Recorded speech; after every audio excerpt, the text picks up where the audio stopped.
Hello dear students, అందరికీ నమస్కారం. Welcome to my channel.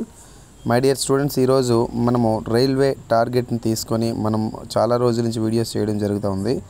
So అందులో భాగంగా నాకు దొరికినటువంటి సమయంలో మరికొన్ని అంశాలను కూడా మీకు అందించాలి అనే ఉద్దేశంతో మీకు ఈ విధంగా కూడా అందించడానికి నేను సిద్ధపడ్డాను. సో అందులో భాగంగా మొదటి అంశం ఏంటంటే, బయాలజీలో న్యూమరికల్ వాల్యూస్ అనేది కాస్త మనం తెలుసుకోవాలి. సో రైల్వేలో ఇవి రేర్ క్వశ్చన్స్ యాక్చువల్గా న్యూమరికల్ వాల్యూస్ మీద, అందుకని చెప్పేసి ఒకసారి వీటిని డిస్కషన్ తీసుకుందాం మనం. సో అందులో భాగంగా మానవ శరీరంలో లాలాజల గ్రంథులు అనేది 3 జతలండి. కానీ ఇటీవల మనకి 4వ జత లాలాజల గ్రంథి కూడా కనుక్కోవడం జరిగింది. మరి ఈ 4వ జత లాలాజల గ్రంథి అనేది 2020 సంవత్సరంలో నెదర్లాండ్ దేశానికి సంబంధించినటువంటి శాస్త్రవేత్తలు కనుక్కోవడం జరిగింది. ఓకేనా. తర్వాత నెక్స్ట్ బిట్, జీర్ణాశయం లేదా జీర్ణనాళం యొక్క పొడవు. జీర్ణనాళం యొక్క పొడవు ఎంతంటే 9 మీటర్లు అని చెప్పేసి మనం చెప్పొచ్చమ్మా. ఓకే. తర్వాత మనకి కపాలంలో ఎముకల సంఖ్య. కపాలంలో ఎముకల సంఖ్య వచ్చేసరికి 8. కపాలం అంటే ఏంటండి? కపాలం అంటే మనం ఇంగ్లీష్లో స్కల్ అని చెప్పేసి పిలుస్తాం. స్కల్లో ఎముకల సంఖ్య మనకి 8. తర్వాత ముఖంలో ఎముకల సంఖ్య వచ్చేసరికి 14 ఎముకలండి. దట్ మీన్స్ ఫేషియల్ బోన్స్ అంటారు ముఖంలో ఉన్నటువంటి ఎముకల్ని. సో వచ్చేసరికి 14.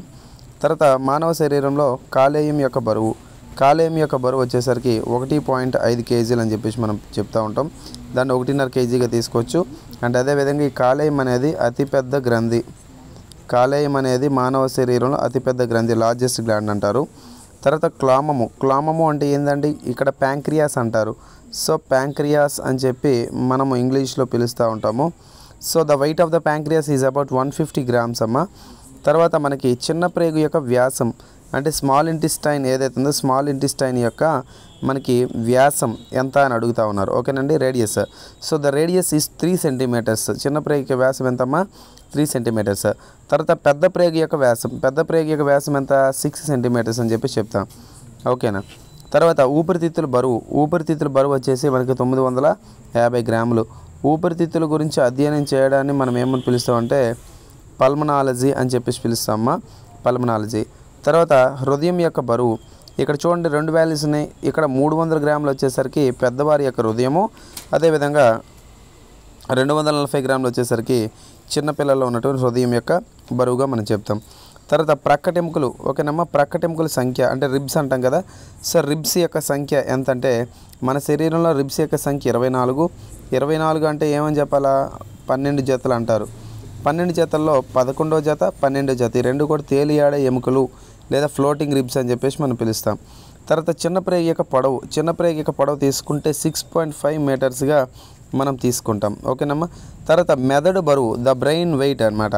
బ్రెయిన్ వెయిట్ వచ్చేసరికి ఆడవారిలో మనకి 1350 గ్రాములు, మగవారిలో 1450 గ్రాములు కనిపిస్తూ ఉంటుంది. ఓకేనమ్మా. తర్వాత మూత్రపిండాల యొక్క బరువు. మూత్రపిండాలు అంటే ఏంది? కిడ్నీస్ యొక్క యావరేజ్ బరువు ఎంత అండి? 120 నుంచి 140 గ్రాములుగా మనం తీసుకుంటాం. తర్వాత చిన్నపిల్లల్లో దంతాల సంఖ్య. చిన్నపిల్లల్లో ఉన్న దంతాల సంఖ్య 20 అమ్మ.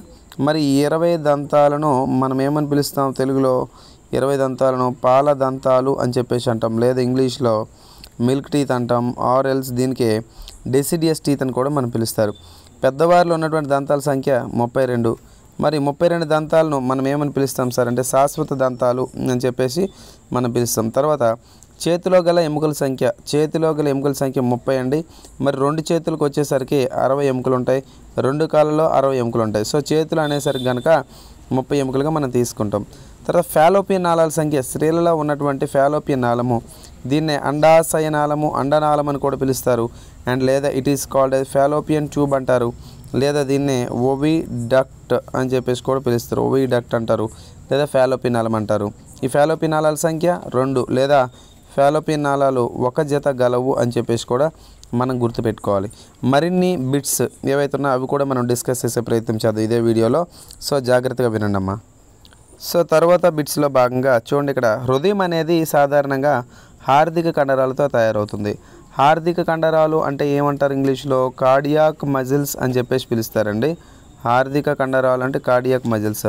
హృదయం అనేది కార్డియాక్ మజిల్స్తో తయారవుతుంది. ఓకేనమ్మా. తర్వాత బిట్, ఊపిరితిత్తుల చుట్టూ ఉన్నటువంటి పొరను ఏమంటారు? ఊపిరితిత్తుల చుట్టూ ఉన్నటువంటి పొరని ప్లోరా త్వచము లేదా ప్లోరల్ మెంబ్రెయిన్ అని చెప్పేసి పిలుస్తారు.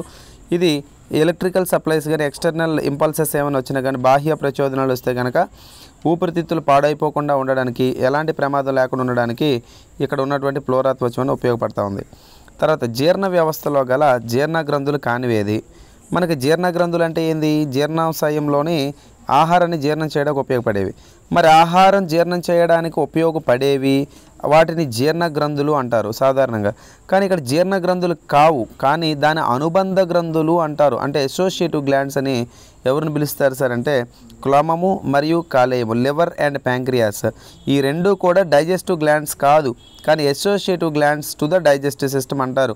ఎందుకంటే గ్లాండ్స్ అంటే డైజెస్టివ్ గ్లాండ్స్ అంటే ఓన్లీ డైజెస్ట్ సిస్టంలోనే ఉండాలి. కానీ ఏంటి ఇక్కడ డైజెస్ట్ సిస్టమ్ కాకుండా మన బాడీలో ఏంటంటే మిగతా పనులు చేస్తూ డైజెస్ట్ సిస్టమ్కి హెల్ప్ చేస్తున్నాయి కాబట్టి అసోసియేటివ్ గ్లాండ్స్ అంటారు.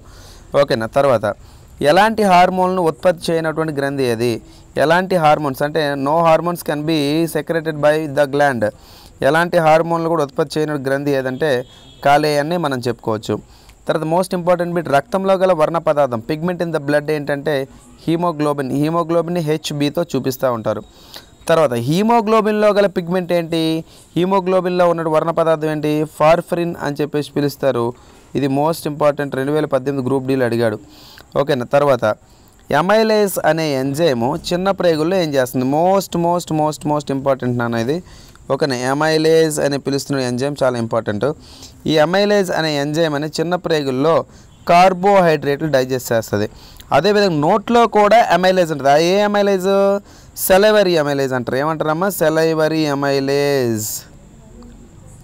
దాన్నే లాలాజల ఎమైలేజ్ అంటారు.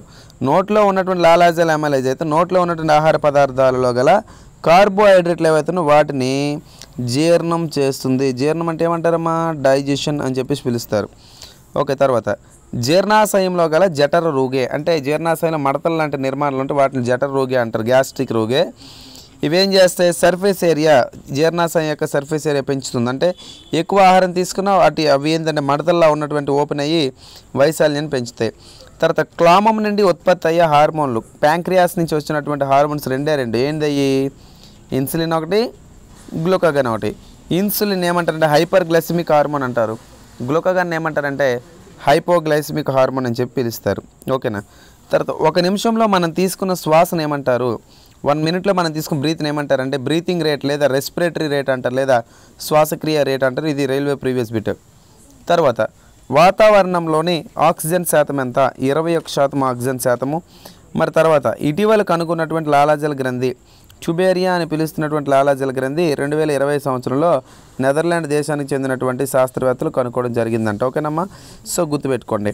అండ్ బయాలజీ మీకు తెలుసు డిజిటల్ క్లాసెస్ పూర్తి స్థాయిలో మనం అందిస్తున్నామని చెప్పేసి ఎన్సీఆర్టీ 6th క్లాస్ నుంచి ఇంటర్మీడియట్ దాకా ఉన్నటువంటి NCERT line to line video classes అనేవి కేవలం మీకు 100 రూపాయలకు మాత్రమే అందిస్తూ ఉన్నాము. అలా కాకుండా రైల్వేకి సంబంధించి ఫిజిక్స్, కెమిస్ట్రీ, బయాలజీ 3 కావాలంటే కనుక 500 రూపాయలతో NCERT series complete line to line అనేది ఎక్స్ప్లెయిన్ చేయడం జరుగుతూ ఉంది. ఆసక్తి ఉన్నటువంటి అభ్యర్థులు అయితే కనుక మీరు ఏం చేస్తారంటే ఈ వీడియో కింద లింక్ అనేది నేను ప్రొవైడ్ చేస్తాను. ఆ లింక్ని క్లిక్ చేయడం ద్వారా మీకు కావాల్సిన సమాచారాన్ని మీరు పొందవచ్చు. ఓకేనమ్మా. Right. Thanks for watching this video. Thank you very much.